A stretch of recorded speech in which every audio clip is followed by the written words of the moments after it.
Okay, so this week we are carving that Viking boat that you asked for, and I'm just looking at pictures here and I'm really liking that curve on that boat, so that's what I'm going to try and emulate on this. I've cut it out on the bandsaw, now I'm just shaping the bottom of it.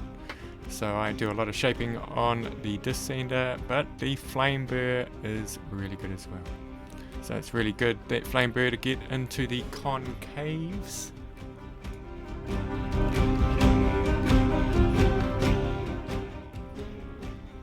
Okay, so I'm always looking at the boat to see sort of like the shape of it, and you've sort of like got 4 quarters there that you've got to sort of like line up. So sort of always sort of like taking a bit off one side and then a bit off the other side.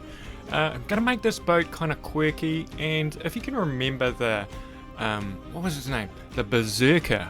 You know, that Viking kind of crazy kind of guy that they sent into battle first. He had no self-preservation or anything like that. He just went in and started chopping. Well, this is a boat for him, and it's a sort of single berserker boat.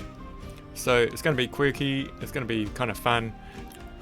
And here I am, I'm hollowing out the middle, and I'm doing that with the Arbortech Ball Gouge. I've made quite a few videos about this tool, and I really rate it. It's been good for me for quite a few years now, and I haven't actually had to buy a new blade or anything, and you can see it's pretty chopping through that wood at the moment.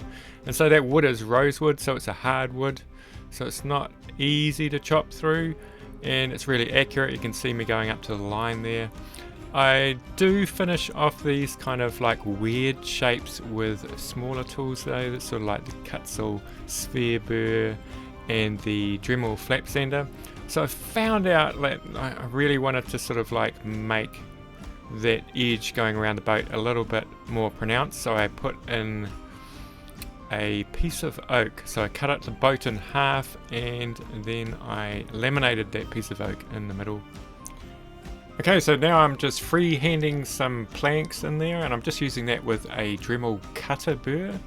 It's really good for getting those really strong lines, and I sort of like go back and forward and sort of like fine up those lines as I see them. They need to be a bit more rounder here or rounder there.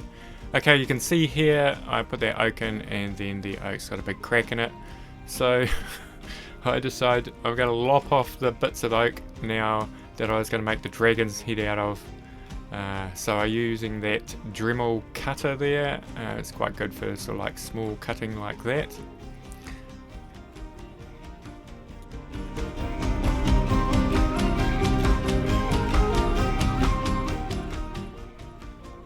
Okay, so I'm going to shape the dragon's head off the boat, and then I'm going to glue it on. You can see I've got 2 there. I accidentally cut one and I thought it was too small, but I like this one because it's a little bit bigger. So then I'm just shaping it. And that wood is actually rosewood as well. It's just a sort of like a darker rosewood there. It's sort of like going in with the Kutzall extreme flame burr and just sort of like rounding everything off.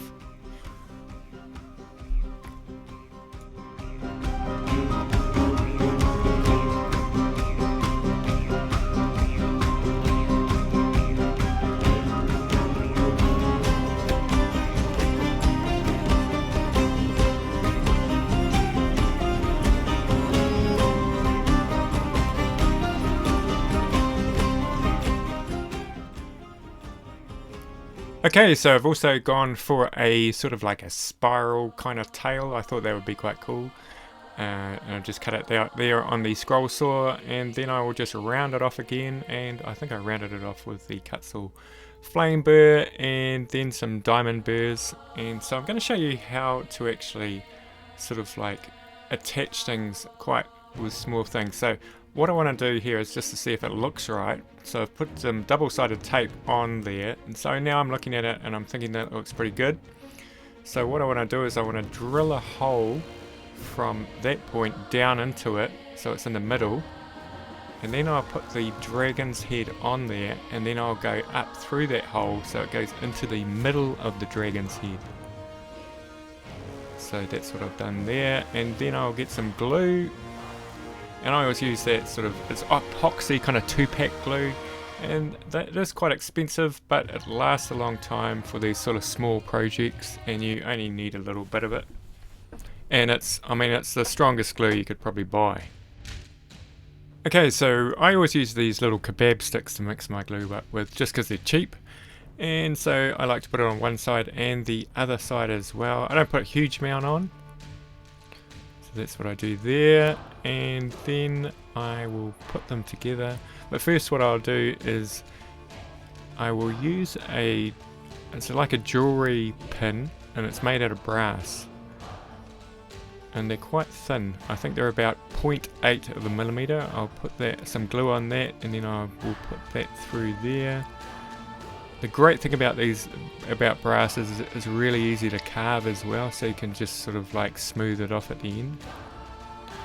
So I will then push it down, and it is ready to go. Sometimes you have to hold the glue, so the drying time of these glues is about, I don't know, it's about 10 minutes, but you probably only need it for about 8 minutes to hold it. So those are glued on, but now what I've got to do is I've got to sort of like match the top up with the bottom. So I'm using the Kutzall taper burr there. I think it's the fine grade one, and you can just see I'm sort of like matching the top with the bottom, so it's got a smooth transition between them.